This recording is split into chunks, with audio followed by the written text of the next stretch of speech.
Hi, my name is Barry Sterling Mitchell. I produce the Sterling Net Point Power Rankings and the Bias Plus reports. Today is September 18th, 2024, and this is Ben and Barry on football.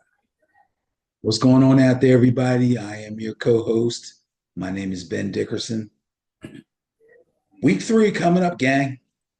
It's getting crazy out there. This is one of the most topsy-turvy, upside down, crazy NFL football seasons to start off. We are officially in the second preseason coming up on week 3, and it's fantastic. It's very tough to call the winners in this. Week 1, I was 9-7. Week 2, I was 8-8. Whew, this is way below my standards, bro. But as we progress, I hope to do better. Well, Benny, I'm glad you mentioned that because I took a look at the bias report. Let's see, for week 2, was it? And let's see here. 1, 2, 3, 4, 5, 6 out of 16 wrong. So that's 10-6 for the net point rankings, which considering that so early in the season, that's pretty good, That's pretty good. Yeah, that's pretty good. So we'll see how this continues. Let's get ready to rumble here with the Bias Plus reports.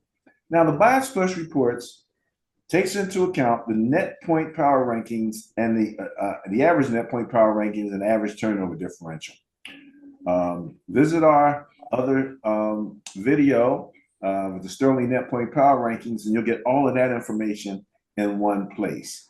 But we're going to give you the differentials as they apply to these different matchups, and that differential is what the bias is all about. So let's get started.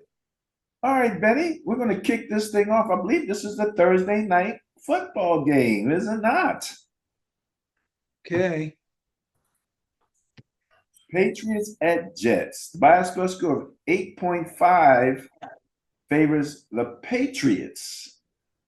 Didn't expect the Patriots to be favored much this in the season, but here they go.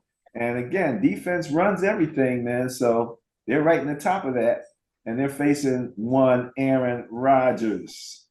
Well, right off the bat, we got a tough matchup here, divisional matchup. Let's talk about what these teams did last week and how I think they're going to turn out this week. First of all, the Jets are at home in this game. They're coming off a 24-17 road win over the Tennessee Titans. That game was much tougher than most people thought it would be for them. It wasn't decided until Tennessee actually turned it over on downs with 23 seconds left in regulation. This game was way tighter than I know I expected it to be. Once again, the Jets' run defense struggled. They gave up 130 yards on the ground, but they did record 4 sacks, 6 quarterback hits, 6 turnovers for loss, and most importantly, 2 turnovers, a pick, and a fumble recovery. Aaron Rodgers wasn't much better than he was in week 1, but he did throw for 2 scores, and he had no turnovers. The biggest highlight of the day was rookie running back Braylon Allen. He gained 56 yards on the ground. He scored on the ground, and he caught a touchdown pass. Now, the Patriots' home opener against the visiting Seahawks didn't go as well as their win in week 1 over Cincinnati. Again, they had no turnovers, and they had a strong run game. And they stuck to the run game till the end of the game. But they had no answer for Geno Smith, who kept Seattle in the game with his arm and guided them to the winning field goal in overtime when the Patriots had to punt after having the first possession in the overtime. So they were able to win it with a field goal. Now, all that being said, I believe that the Patriots will go into New York or New Jersey, MetLife Stadium, and they will defeat the Jets. I'm going with the bias and picking the Patriots. And the Patriots quarterback again is Jacoby Brissett. Jacoby Brissett. So you said Jacoby Brissett's going to go in there and beat Aaron Rodgers, eh? That is correct. Well, Ramondre Stevenson and the defense is going to beat the Jets. Yeah. Ramondre, man, he's had a monster few games, man. So, all right, that sounds good to me, Benny. Next up,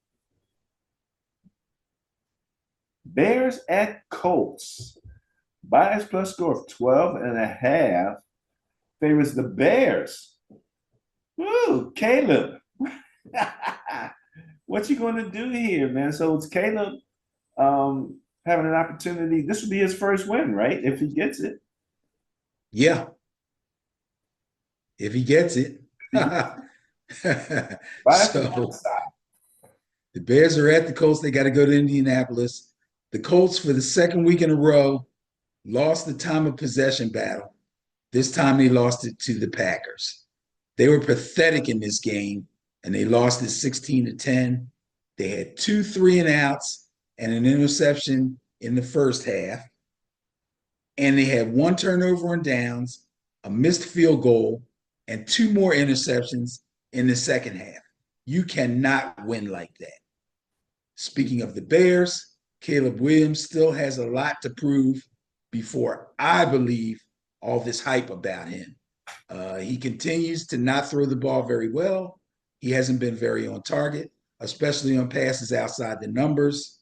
On the road against Houston, he had no touchdowns. He threw 2 interceptions. He took 7 sacks, and they lost 19-13. This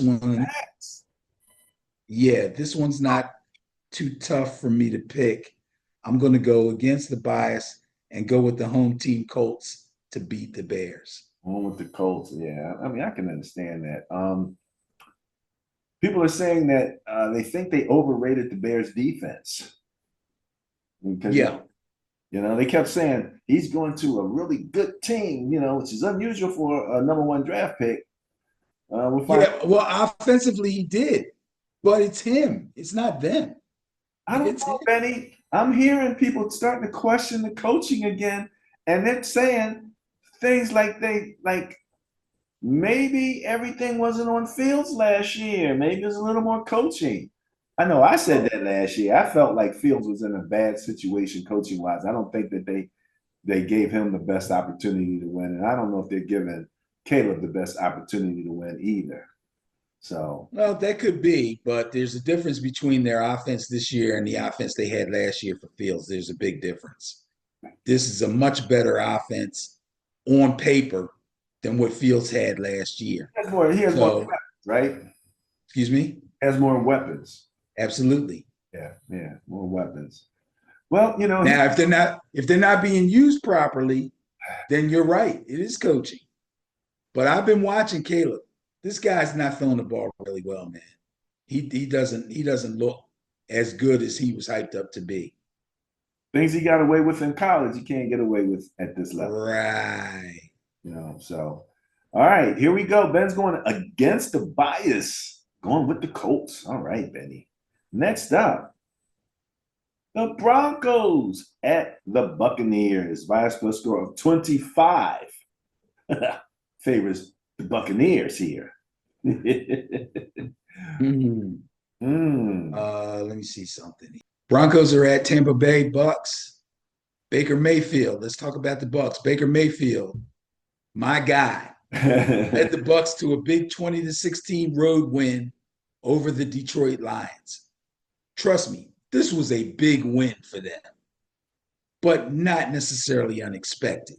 Baker did throw a pick, but he also threw a touchdown pass to Chris Godwin, and he ran a touchdown in on an 11-yard run, which was his longest scoring run of his career. Did you hear what he said about that? No, what? They said to him about the 11-yard run being as long. He said, "Oh, that's pathetic." Yeah, it doesn't sound like much, but guess what? It was big in that game. Now, as far as the Broncos are concerned, they couldn't muster up much of a run game against the visiting Steelers. And Bo Nix is still struggling throwing the ball. He got picked off twice. Like I said earlier, he's still kind of feeling his way as far as being an NFL quarterback is concerned. So I'm going to go with the bias and take the Bucks. Going with the bias, going with the Bucks. I don't blame you on that one, Benny. That makes sense. All right. Next up, we have the Packers at the Titans. Bias plus score of 23.5. Favors the Packers. Okay. Kudos to the Packers head coach / OC, Matt LaFleur, who scaled back his offensive scheme for his new quarterback, Malik Willis, who everybody was a bit tentative about, but he still got the win over the visiting Colts 16-10.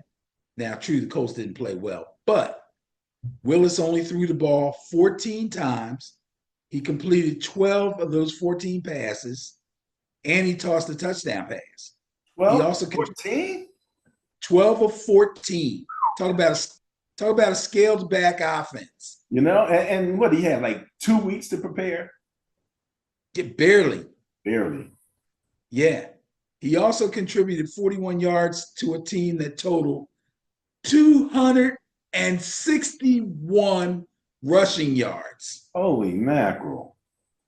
So when people said, you know what, Green Bay's going to have to win with the run game, they wasn't lying. 261 total rushing yards.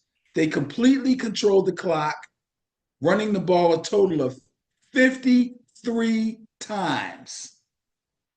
Unbelievable.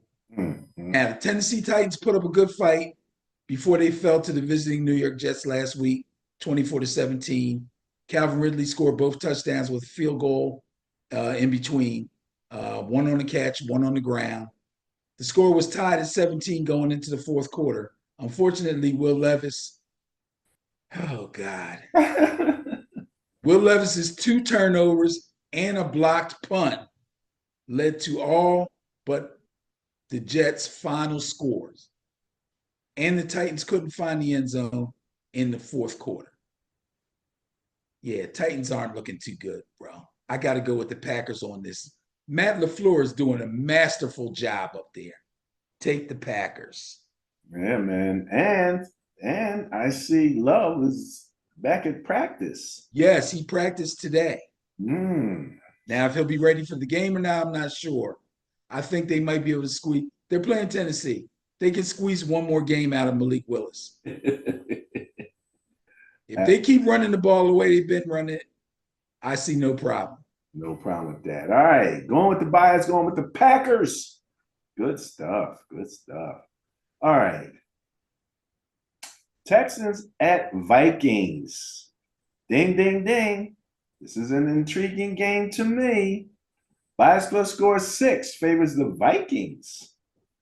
Oh, this is a good one. Texans got to go up to Minnesota to play the Vikings.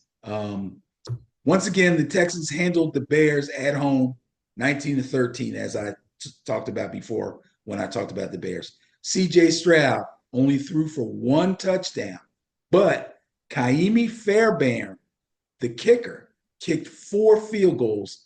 3 of them were for 50-plus yards.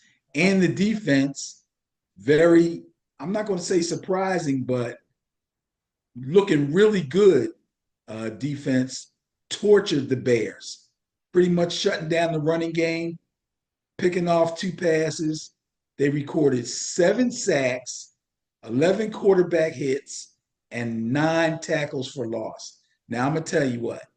You look at those numbers, it's no wonder they couldn't get a running game going. Poor DeAndre Swift, 9 tackles for loss.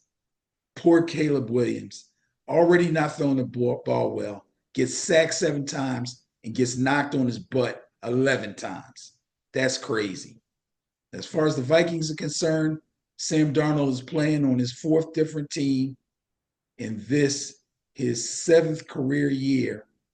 And it looks like he and head coach OC Kevin O'Connell have a pretty good marriage so far. They engineered a balanced offense, throwing the ball 26 times and running it 24 times. Remember, I talked about balanced offenses earlier. Darnold did throw one interception, and Aaron Jones did lose a fumble, but Darnold also threw 2 touchdown passes, and the ground game did roll up 146 total yards, helping to control the clock. And surprisingly, good defense recorded 6 sacks, 7 quarterback hits, and 8 tackles for loss, securing a 23-17 win. This is a tough one. What's the matter? That was a team win. Absolutely. Absolutely. This is a tough one. You know I love the Texans. And I have a growing love for Sam Darnold and the Vikings. Growing love. The Vikings are at home, and the Vikings got the bias. But it's too hard for me to go against the Texans. I got to stick with my guys. I think the Texans, I think CJ's going to go in there and he's going to show off. I'm going to take the Texans. And who's the receiver for CJ? The big guy. Which one? The big fast guy was getting ready to get in a fight or something last week. He was pretty Big pissed fast. off. Nico Collins? Nico. Number 12. Oh my goodness. Closest thing Nico's a beast, man. closest thing to AJ Brown out there. Yep. Maybe a little bit bigger. I think he might be a little bigger than AJ, actually. So, all right. Going against the bias, going with the Texans. All right. Next up, your New York Football Giants at the Cleveland Browns. Bias plus score of 5 favors the Browns. Okay, here we go. Giants got to go to Cleveland. I don't know what to say, man. They lost a heartbreaker last week to the Commanders in Washington. Daniel Jones was not great, but he was better than he was week 1. True. He did throw 2 touchdown passes, and Devin Singletary played pretty well. He rushed for 95 yards, which is a really good game for him. And he did score a touchdown on the ground. But here's the rub. The kicker, Graham Gano, injured his hamstring and left the game after the opening kickoff. Yeah. With no backup kicker, the punter missed the first extra point try after their first touchdown. And after that, they never tried another one. They tried a couple of 2-point conversions. They failed. Then with the score tied at 18-18, when it should have been 21-18 if they had a kicker, and the ball on the Washington 22-yard line, they failed on a 4th down try when they should have been able to kick a field goal to go ahead with 2:04 left in the game, and they ended up losing. That sucks. That sucks. I was chalking that up as one of maybe our 3 or 4 wins that we got this season. But oh well, that's the way the ball bounces. As far as the Browns are concerned, Deshaun Watson continued to struggle throwing the ball, but he did score a touchdown on the ground. Their kicker, Dustin Hopkins, kicked 3 field goals, and defensively, they kept Trevor Lawrence under control, took a 16-10 lead into the 4th quarter. Midway through the 4th quarter, the Jaguars kicked a field goal to get within 3 points, but a Browns punt got downed on the 2-yard line, and Trevor Lawrence got sacked in the end zone for safety, making the final score 18-13. I'm not as impressed with the Browns defense as a lot of people are, but I'm sorry to say that I believe it's going to be good enough to beat my Giants. So I'm going to take the Browns and go with the bias. Well, Benny, I understand you guys have signed Greg Joseph. Okay, well, As I your mean, okay, I guess he's healthy. I'll see. We shall see, you know. All right, so the Giants need to look at their backup kicker situation because obviously their punter or kicker. Teams don't keep backup kickers. They don't keep backup kickers. Don't keep backup kickers. Nah. Not even on the practice squad. That would be, Nah. at least you could hide them on the practice squad. If it can't, no, you can't do that. You got to put skill guys on the practice squad. Ain't that a skill? Shoot, that's the record. Bro, Most of the the time, kicker's the only guy that doesn't get hit. the kicker's the number one scorer on practically every team. That's right, because they stay healthy. So you're saying because they stay healthy, that's why they don't have any. If you're an NFL, I'm sorry, this is my opinion, folks. Okay. Don't get upset with me. If you're an NFL kicker and you pull a hamstring kicking the ball, that's your fault. You didn't warm up and stretch properly. You overdid it in practice. You didn't go to therapy. You didn't get treatment when you felt a little twinge in practice or warm-ups. That's your fault. Tough guy, tough guy. Wasn't it AJ Brown who pulled his hamstring in practice, jogging around or something like that? Yeah, but he runs a mile every week. Kickers don't run nowhere. All right. I'm gonna let you have that. Giants at Browns. Bias plus score 5 favors the Browns, and you're going with the bias. Yep. Good stuff. Good stuff. All right. Next up. Eagles at Saints. Bias plus score 41 favors the 41? 41. Yes. Why am I acting like I'm surprised? I know it's the Saints. They're averaging 45 points a game. What the hell? It's crazy.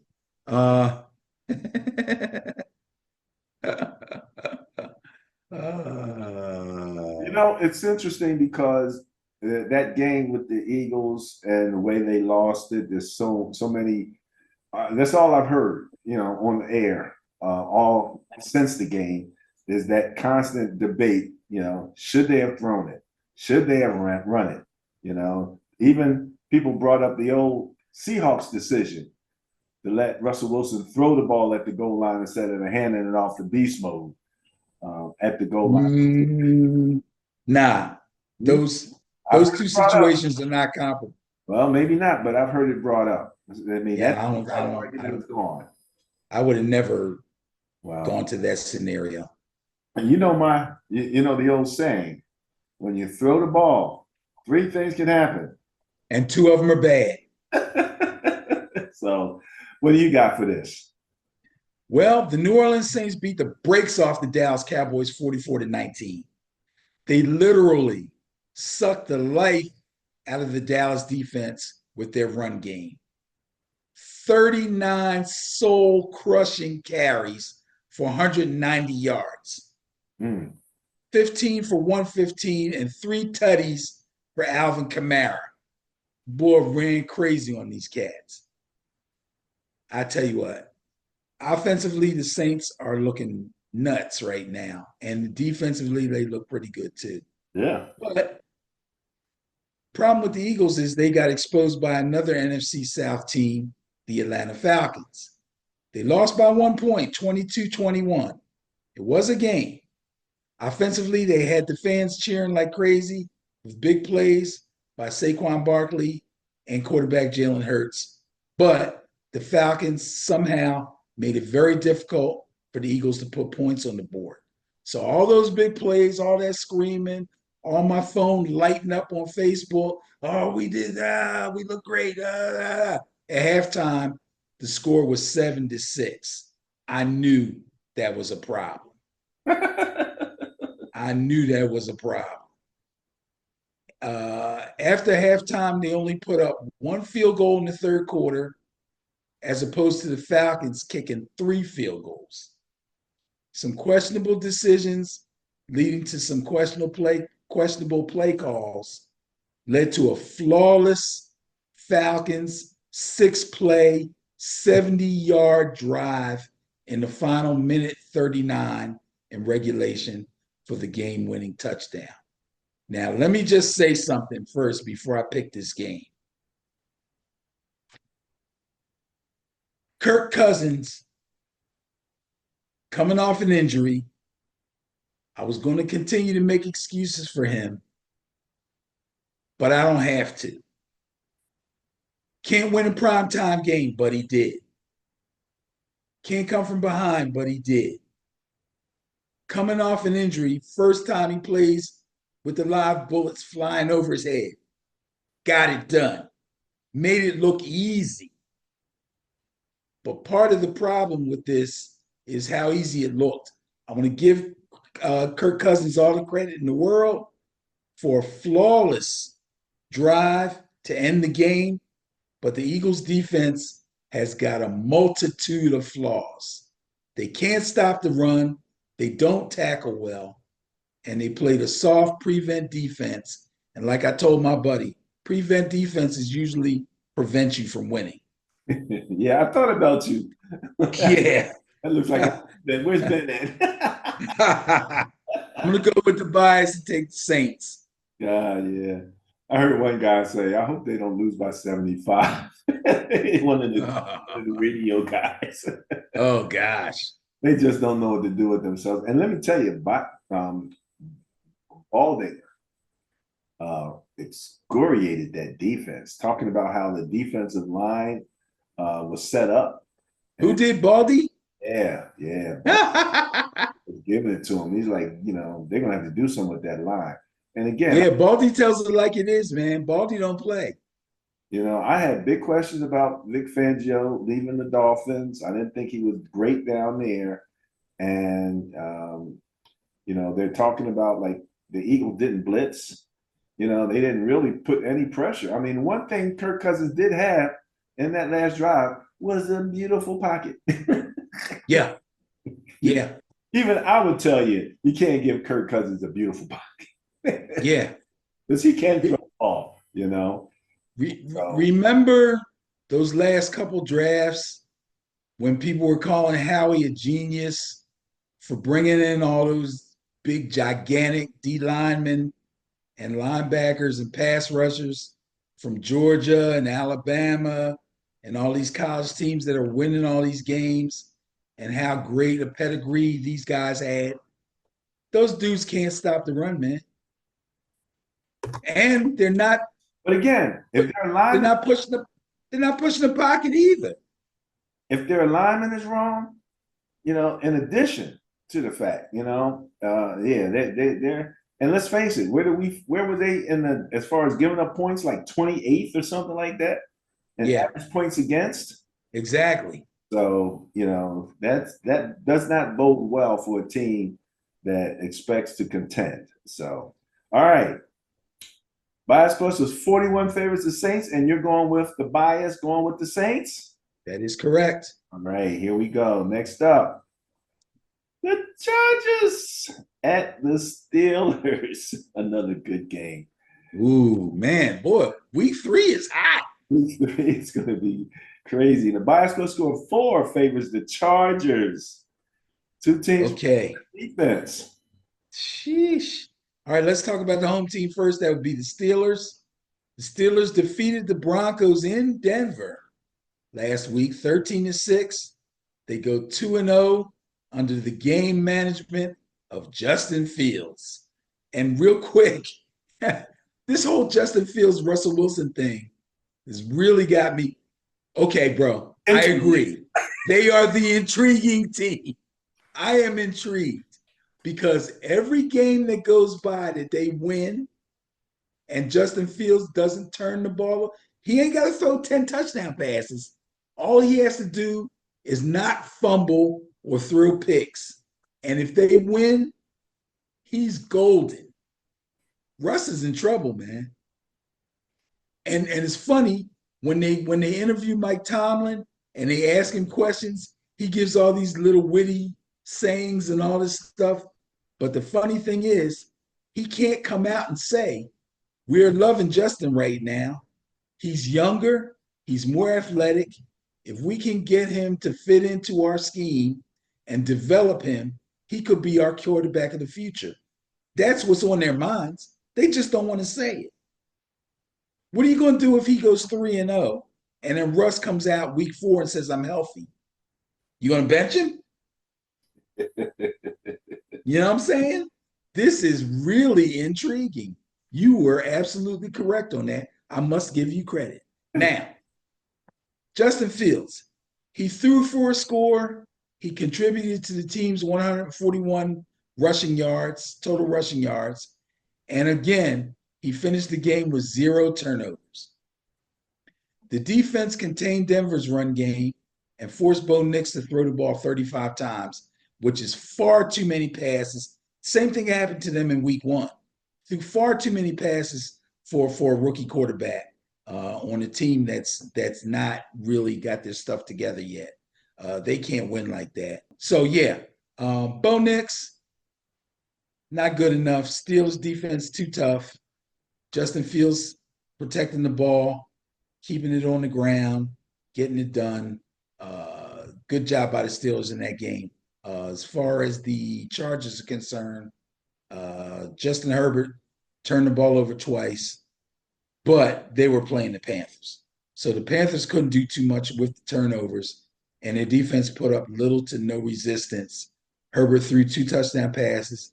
J.K. Dobbins, who is rejuvenated, coming off of an injury last year and coming away from the Baltimore Ravens, he led the way on the ground with 131 yards and a touchdown. I believe that the Chargers will roll into Pittsburgh and beat the Steelers. I'm sorry, Justin. I was hoping you could go 3-0, but I don't see it. I'm going to go with the Chargers. Interesting point about the Steelers. They gave Russell Wilson what they call a petty game ball. Yep. And it was funny because I'm listening to Mad Dog on TV, right? I know he had something dumb to say. What did he say? Oh, I mean, he's going. I don't like him. I mean, he's going like he had no idea why they did what they did. Nobody does. That's the great thing about it. Nobody knows why they did what they did. And when you try to speculate on it, you feel like it's goofy. But you know Mike Tomlin doesn't do goofy stuff. And he won't tell anybody. Well, he didn't tell anybody, but one of the players put it out. And so it was kind of known, which made me surprised that you had a media guy who didn't know it. As I knew it, and I'm listening to him, I'm like, don't you know what you're talking about? You obviously don't, because you're going Right. like, so in any event, that was an interesting award. I've never heard of giving a petty game ball when you go back into a team that you just left and beat that team. So that's a little something that the Steelers were doing, and I'm sure everybody appreciated that. And I know Russell. Yeah. You know Mike Tomlin, man, he's like, listen, what I do, I have personal reasons for doing it. We keep that within the walls of our locker room. What I do for my players, what the players do for me, that's between us. I could give you the ingredients to the hot dog, but you might not like it. But you might not like it. That was funny. That was great. That was really. I need that T-shirt. All right, so you're going with the bias, going with the Chargers? Yes, sir. All right, next up. Panthers at Raiders. Bias plus score of 20.5 favors Raiders. And so you had big news coming out of Panthers. I don't know which was the bigger debate, Benny, whether or not the Eagles should have thrown the ball or whether or not Bryce Young should be benched. I mean, the passion that I'm hearing of the people debating those two questions, absolutely amazing. But I really think that it was somewhat biased toward Bryce Young because I think everybody just kind of feels sorry for the young guy. They just really don't feel like he's getting a fair. But we never felt like he should have went first in the first place. So I kind of feel like he's misplaced. Well, here's the thing, and this is the other debate. Suppose they did take C.J. Stroud first. He couldn't save them. It's the team, it's the organization that's bad, not necessarily Bryce Young. And that's why people are running to his defense. It's a mess down there. I think it's both, but I understand what you're saying. Oh no, he has a part in it. I'm not sure he has the goods to be an NFL quarterback. I really don't. But we may never know that unless he leaves that team and goes somewhere else. Well, I actually made a note about this, and basically what I'm saying is he should take a look at Baker Mayfield's history because that's another number one pick who went into really poor situations that didn't help him as a number one pick, and yet look at him now, you know? So the possibility, if he has the goods to play in the NFL, that this shouldn't ruin him. No, But it shouldn't ruin him, but if he has the goods, it won't show in Carolina. that's true. Well, Baker had to get out of Cleveland, so Even a closer comparison to Baker is Sam Darnold, who actually played in Carolina. yeah. Okay. And right now is on the cusp of dramatically turning his career around. On the cusp. On the cusp. All right. He's got a good organization. He's got a good head coach. He's got a scheme that works for him.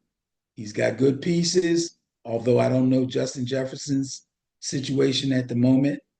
But yeah, he's looking good there. All right. Let me first say this Raiders game last week, I did not see coming against the Baltimore Ravens. I went Baltimore all the way without giving it a second thought.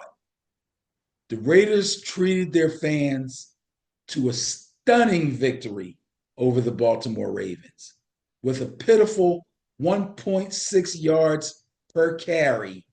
Collectively, the run game was useless. This is the Raiders. And besides Max Crosby, who I love and should make all pro pass rusher every single year, not Pro Bowl, all pro, first team, Max Crosby. The pass rush besides him was basically non existent. But the Raiders' secondary was very scrappy, and Gardner Minshew put the entire offense on his back. He was super efficient, going 30 of 38, 276 yards. He threw a touchdown, and Daniel Carlson went 4 for 4 on field goals, and that sealed a 26-23 win for the Raiders. And my man, head coach Antonio Pierce, former Super Bowl New York Giant, had to throw that in there because I don't have a lot of good things to say about my team right now. Let's see. So that's the home team. You mentioned Max Crosby. Let me just say, he had a pancake tackle on Lamar Jackson. Bro, Max Crosby is a madman. He pretty much can't be stopped. He's on the same level with TJ Watt and Nick Bosa. Yep, absolutely. Those three guys are insane pass rushers. And you know who's real close to? Aiden Hutchinson. Yeah. From the Lions. Yeah, that's right. Monsters. Now, let's see. So the Chargers travel from LA to Charlotte, North Carolina. That's a long trip. You know what they say about the West Coast teams traveling to the East Coast for a 1 o'clock game. In case anybody out there doesn't know my theory, and it's not just my theory, it's been spoken about a lot. West Coast teams traveling to the East Coast for 1 o'clock games. Basically, the player's body clock is at 10 o'clock in the morning when it's actually 1 o'clock in the afternoon. That being said, the Panthers still got the doors blown off by the Chargers, 26-3. And thanks to Chuba Hubbard, they came close to 100 yards rushing, but Bryce Young was totally overmatched. He's since been benched, but it wasn't just on him. The defense got totally throttled. Ugly loss. No way I can pick the Panthers. I doubt I'll pick the Panthers to win any games this year. I'm sure they'll probably beat somebody somewhere along the line, but I won't be picking it. Take the Raiders at home. Even with the bias. Rifle under center now for the Panthers? Who? A red rifle. Oh, Andy Dalton? Dalton can't save them. Come on, man. Andy Dalton. What's he like, 36 years old? He's like a coach. I think that's why they brought him in, so he could be like a coach. But Yeah, it's hard to coach a guy that if you're like 6'4" and the guy you're trying to coach is like 5'9". The red, would you call him the red what? Red Rifle. The red rifle. Andy Dalton, yeah. He's a ginger. All right, going with the bias, going with the Raiders. Yes, sir. Here we go. Here we go. And tell D I said hi. Hey, The bias plus for week 3, Dolphins at Seahawks. Bias plus score of 19.5 favors the Seahawks. Oh boy, Dolphins got to take a long trip up to Seattle. Last week they were down 24-10 at halftime, and unfortunately they never scored again. In the third quarter, Tua Tagovailoa ran for a first down, got the first down. Unfortunately, he probably didn't know if he had gotten it or not. Ran straight headfirst into Damar Hamlin, didn't even try to avoid him. I do not understand that play at all. I looked at the replay over and over again. I cannot for the life of me figure out why he would dive headfirst directly into another player's midsection without making any effort to avoid him. But he suffered his 4th documented concussion in 2 years. And note, I said documented because I think he's got another one in there that people let get by. At that point, he had already thrown 3 interceptions anyway. He had 1 touchdown pass, 3 interceptions before he got concussed, and he basically looked horrible in this game. Devon Achane was putting in work on the ground, but the defense had no answers for Josh Allen. Let's talk about the Seahawks. I don't know what else to say about Miami. And to tell you the truth, Josh Allen went to work on Miami. So, well, their backup has at least one big win. He beat the Bills at one point. Who's Skylar Thompson? Yeah. Yeah, well, that won't happen again. I talked about West Coast to East Coast and all that stuff. So because of where they're located, the Seahawks put in more travel miles than any other team. That's year after year. Because they're in the far northwest, their away games are always farther than everybody else's. It was still a long trip to Foxborough, Massachusetts. That's a real northwest coast to east coast travel. And they had to battle, but they pulled out an overtime victory over the Patriots. And that was a really good game. It was a rough game, but it was a really good, entertaining game. Without much of a run game, Geno Smith had to carry the offense with his arm, and he threw the ball 44 times. He completed 33 passes for 327 yards, 1 touchdown, 0 turnovers. That's a recipe for a win, and it helped that Jason Myers kicked 3 field goals. One of those field goals, the second one, took the game into overtime, and the third one was the actual game winner. So good job by the Seahawks after a long trip and playing a tough team like the Patriots. Dolphins going to Seahawks. I got to go Seahawks. I can't. There's no way. Backup quarterback, long trip. They do have their run game going for them, but Seahawks defense is no pushover. So I'm going to go with the Seahawks. All right. Going with the bias, going with the Seahawks. That's a nice healthy bias. 19.5. All right. Another good one here, Benny. Lions at Cardinals.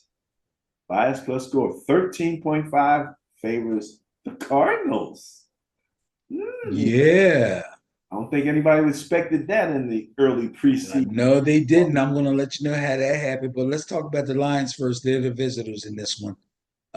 They were at home last week where they usually play really, really well. But for whatever reason, they didn't look like themselves. They lost the game 2016 to the visiting Tampa Bay Buccaneers. The defense did their part, recording 1 interception, 5 sacks, and 5 quarterback hits on Baker. They also had 7 tackles for loss. Offensively, they ran the ball pretty well. but Jared Goff was way off his game.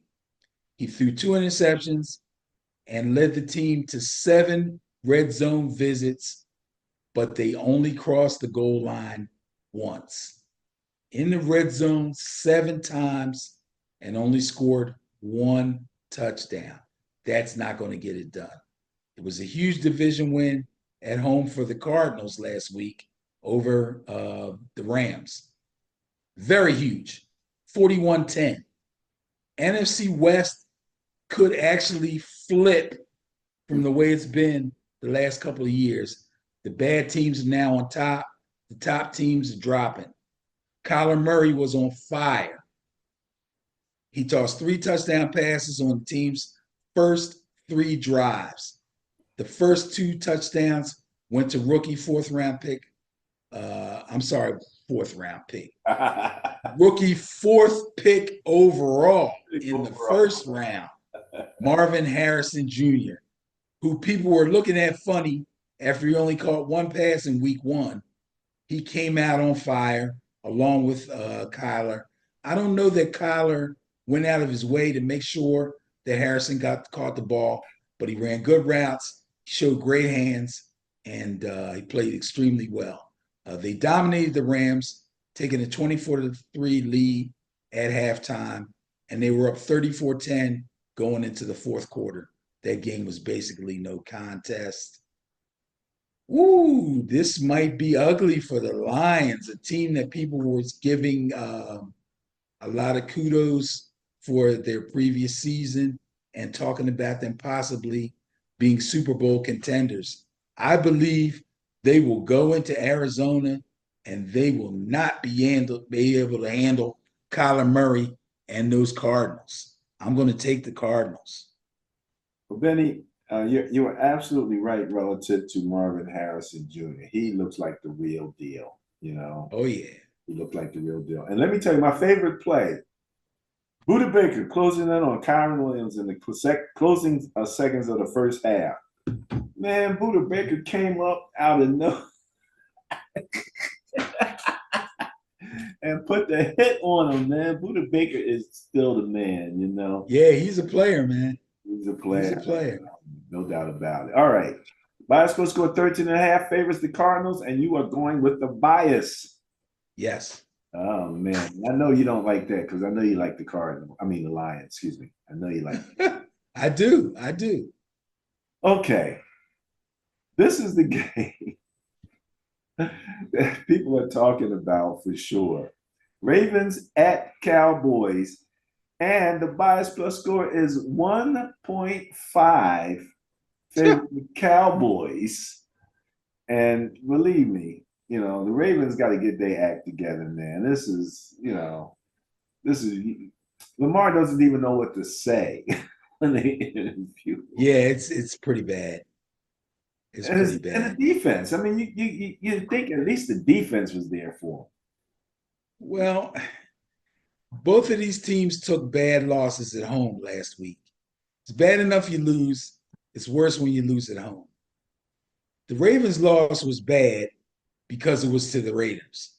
But the Cowboys' loss was bad because they got their heads kicked in. Yeah. Cowboys had a 16-game regular season home winning streak, and the Saints broke that streak. Not a good day in Dallas. Very lackluster performance. They lost 44-19, as mentioned earlier. They had a hard time finding the end zone.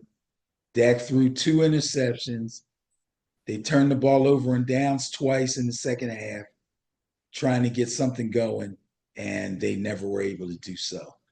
Now, the Ravens' offense was pretty balanced. Lamar threw for 247 yards and 1 score, along with 1 interception. He ran for 45 yards on 5 carries, and Derrick Henry finally had a decent game. He got 18 carries for 84 yards and a touchdown. The defense did their thing too. They actually recorded 5 sacks, 10 quarterback hits, and 9 tackles for loss against the Raiders. But the Raiders just wouldn't go away. And the defense gave up 3 scoring drives in the 4th quarter. 1 went for a touchdown, The other two went for field goals, and the Raiders ended up beating them 26-23. This is a tough one to call. Tough one, tough one, tough one. Mm, mm, mm. Ah, I'm going to pick the Ravens to go on the road and beat the Cowboys. Picking the Ravens, going against the bias. Man, the last play of that game last week, where he had the mad scramble, and Lamar took off running. Right. Out of nowhere, he pitches the ball back to one of the other players. And I'm looking and I'm going, wait a minute. The left side of that field, there was one defender and a blocker. And if I'm Lamar, I'm thinking I can outrun everybody. I'm heading that way. And it was just wide open. And he turned around and pitched the ball back. And I'm like, what are you doing? Well, normally he has good vision, but sometimes in the heat of battle, you miss stuff. Yeah, well. It's easy for us sitting home on the couch looking at the TV screen. Well, I'm thinking it's Lamar. I mean, Lamar is normally going for it, so like I said, normally he has good vision. Yeah. And let me mention, and this is not dealing with this game, but I just want to mention this real quick. On that Eagles game, yeah, on the play, that play where Saquon dropped the ball, yeah, they had a tight end who had slipped out into the end zone. He was wide open, nobody near him. Yeah, but he went with the play call. He went with the play call, no doubt. But it was just interesting. I'm looking and I'm going, look at this. Yeah. And it's funny. I was talking to my man Will today, Big Will, who used to play for me on the Seminoles. And he played guard, which, in flag football is basically your blocking back, who is an eligible receiver. And he used to catch that pass going into the flat from out of the backfield quite often. In fact, we have a play we call it special. That was the play. The slot man would run a hook. The guy would come in out of the backfield and go to the flat, and the wide receiver would run a go route. That would take the corner away so that it was open out there by the sideline. And then whoever the linebacker jumped, if he jumped the hook, then the guard would be wide open. And if he chased the guard, then the hook would be wide open. It's a perfect play. It's a great play. That's what they ran. They ran special. That's our play. Everybody keeps saying that they like the play itself. Oh, yeah. They like the play. It's a good play call. But people can say it was a good play call. It looked like a simple pass. But what Will told me and what I have observed from being a football coach is catching the ball, running to the flat is a very difficult catch. It's a tough First catch. of all, somebody's coming to get you. Usually. Somebody's coming. Linebacker, corner, somebody's coming. And you have to actually look back to catch that pass. You're looking back over your shoulder while you run away from the quarterback. I've seen a lot of those passes get dropped. So I know that's right. It's a difficult pass to catch. And the bottom line to me is, in that particular situation, first of all, like we said earlier, if you throw the ball, 3 things can happen. 2 of them are bad. The second thing is, we're talking about a team that prides itself on running the ball, especially the tush push or whatever. I believe it was 3rd and 4. Well, that's what Baldinger said. He's like, right. You run the ball. For number one, you're not playing, at that point, you're not playing the Falcons, you're playing the clock. Right. And I always say football is a game of time and space. So you have to play it on all of those levels. And then, so you give it to Saquon, and he gets 3 of the 4 yards, or 2 of the 4 yards. You know what's coming. Exactly. And there's no chance, unless something horrible happens, like you fumble or whatever. Right. There's no chance that the clock is going to stop. Right. If you throw the ball and it doesn't get caught or it gets batted down, the clock is going to stop. And that's what you don't want to happen. That's why you don't throw the ball in that situation. And if you don't get the first down or score a touchdown, you really would rather attempt to get that done, because if you kick the field goal, you're only up 6 and you leave time on the clock for the other team to come down, tie it, and win it with a kick. So that's what you don't want. Touchdown beats you in either case. That's right. That's what you don't want. Don't want, yeah. And you could have, So, if you go for it, don't get it, you're giving them the ball practically with on less time. with a lot less time. Right. Nowadays, you kick the ball in the end zone, they bring it out to the 30. You only got to go 70 yards. Right. Actually, they'd have been better off running it twice and not kicking the field goal. That's what I'm saying. So that they could have done that too. Yeah. Yeah. Let's get back to the game. And Cowboys bias plus score 1.5 favors the Cowboys, but Ben says go Ravens. Well, yeah, I'm going to go with the Ravens. Oh, Mainly because the Cowboys, just like the Eagles, are very susceptible to the run. And if now I'm still waiting for the Ravens to wake up and stop thinking they're fooling somebody and just give Derrick Henry the ball 25 times and be done with it. Well, hopefully they saw what the Saints did and said, oh, we could do that. We've got a great. Bro, they shouldn't have to see. You got Derrick Henry. Oh my God. No doubt. No doubt. All right, let's move on. I think that's hilarious. All right, 49ers at Rams. My beloved 49ers struggling. Bias plus score of 26, however, favors the 49ers.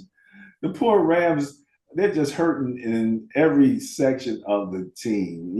It's you gotta, and we're not exactly at full health, but like one guy said, we got 2 all pros down. There's still 4 all pros on the offense. So Yeah. The Rams are in bad shape right now, especially missing Puka and Cooper Kupp. and Cooper. That's 2 serious injuries. These 2 are division opponents, obviously. They both suffered rough road losses last week. The Niners rolled into Minnesota, put up good numbers, racked up 421 total yards, actually. But they never seemed to be able to figure out the Vikings defense. My man B-Flow had them schemed up, blitzing, changing coverages. It was very, very tough on the Niners. Ultimately, they never led in this game. Bad sign right there as you're watching the game. They started the game with a 3-and-out. They had a block punt, and they turned the ball over on downs twice before Purdy finally connected with Kittle late in the third quarter for a touchdown. Second half, they had 2 turnovers and went scoreless in the third quarter before Jordan Mason finally scored 5 minutes into the fourth quarter. They later connected on a field goal with about a minute left, but that wasn't enough. They ended up losing to the Minnesota Vikings. The Rams, Matt Stafford, couldn't get anything going through the air. And a bad game script took their running game out of the equation, leaving Stafford to the mercy of the Arizona defense and on the short end of a 41-10 butt whipping. Debo's hurt. McCaffrey's hurt. Puka's hurt. Cooper Kupp is hurt.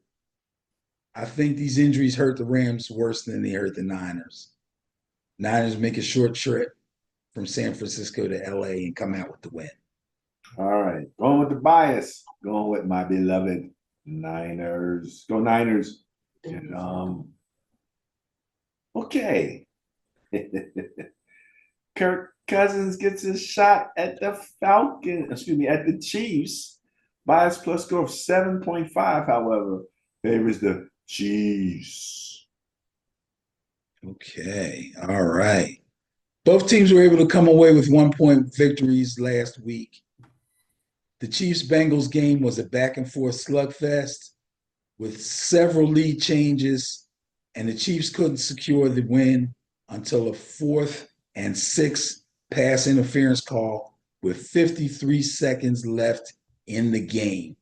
That call allowed them to hold on to the ball on that drive, and they finished the drive with the game-winning field goal, came out with a final 26-25. Kirk Cousins led a balanced offensive attack with 29 pass attempts, 20 completions, 2 touchdowns, 0 turnovers.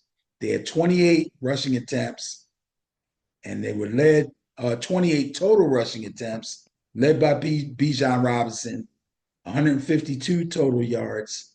Robinson exposed the Eagles' run defense, ripped off 6.9 yards per carry. Beasley. Beasley. Beasley. And with a little bit more than a minute left in the game, after some questionable play calls and decisions by the Eagles, they kicked a field goal, or the Eagles kicked a field goal to go up 21-15. That's only a 6-point lead. They left a minute 39 on the clock, and Cousins led the Falcons on a 6-play, 70-yard drive for the winning score. Boy, oh boy, oh boy, oh boy. This is a toughie. But Chiefs are on the road. Falcons are hot. Falcons got the run game going. I got to really think about this one, man. Smelling some question marks in your mind there. Burning some wood. This would be quite an upset if in fact the Falcons were able to beat the Chiefs. But they are at home. They're coming off a big win. Their run game is clicking. Defense is playing surprisingly well. Jeez. I'm going to go with the Falcons. I'm going to go against the bias. I'm going to take the Falcons to beat the Chiefs. What's the Falcons D lineman who creates all the problems? I'm sorry, not the Falcons, the Chiefs. Chris Jones. Chris Jones. That's going to be the deciding factor because he's not going to, Kirk Cousins is not going to get the pockets that the Eagles gave him. That's for sure. So, oh, yeah. Yeah, you got a point there. Yeah. Okay. Well, you're going with the Falcons, though. Yes, I am. Going against the bias. See, I going against the bias with the big upset. I got you before you could change your mind there, didn't I? All righty. That was a Sunday night game, Benny. We have a doubleheader on Monday night. Oh, yeah, 2 games Monday night. 2 games Monday night. Now, what I don't like is that these games are only a half hour apart. So unless you got some kind of crazy split screen, it's hard to watch both of them at the same time. Yeah, I don't like when they do that. Jaguars at the Bills. Bias going to score 25.5. Favors the Bills. Ooh. Okay. You know I like the Bills. Even though I'm not calling them my favorite AFC team anymore, I kind of switched over to the Bengals with that. But I still keep an eye on these guys. Let's talk about the Jaguars. They lost at home to Cleveland last week, 18-13. They couldn't get anything going offensively. And early on, the Browns pretty much controlled the clock, not just early on, but basically throughout the game. And the defense made it very, very difficult for the Jaguars to score. Travis Etienne finally found the end zone on the ground in the third quarter, but they could only muster up another field goal after that. So they ended up losing to the Browns. Now, Bills Mafia travels really well. And a trip to Miami has got to be on everybody's mind. You know what I'm saying? Fun, sun, fly down the East Coast to Miami and root your team on. That's a no-brainer as far as I'm concerned if you are a traveling Bills Mafia fan. They had plenty to celebrate because the Bills basically took the Dolphins apart 31-10. Running back James Cook is having one hell of a season right now. He had a really big day, 78 yards rushing, 2 touchdowns, and he had 1 catch on 1 target, and that was a touchdown too. So he scored 3 tutties, big-time game for James Cook. The defense was solid, and they intercepted 2 or 3 times. Go with the Bills. This one's easy. Yeah, man. Jaguars got some issues. All right. And another trip to Florida for Bills Mafia. Bills Mafia. Yeah, well, it's a good time to go. Oh no, I'm sorry. It's a home game. It's in Oh Buffalo. no, they're up in they're up Yeah, in it's in Buffalo. Buffalo. Yeah. Well, shouldn't be at That's least. okay. They'll be in the parking lot. They'll Huh? be in the parking lot drinking beers and diving through tables. Well, at least it's not 0 degrees up there yet, right? Nah, they'll be. You know what they do? They climb up on people's cars or their trucks. They squirt mustard all over them. Then they chug a couple beers and they jump and break through a table. Yeah. It's got to be fun. Who did Sounds like somebody fun. did that from a Good Morning Football, and I think they almost hurt themselves. Probably. Yeah, yeah. All right. Well, closing up Monday night, the Commanders at the Bengals. Again, bias plus score of 1.5 favors the Bengals. Mm. Me and you are rooting for Jaden Daniels. That's a close bias, but no, I don't know. Rookie first round quarterback Jaden Daniels got his first NFL win in front of his home crowd last week without scoring a touchdown.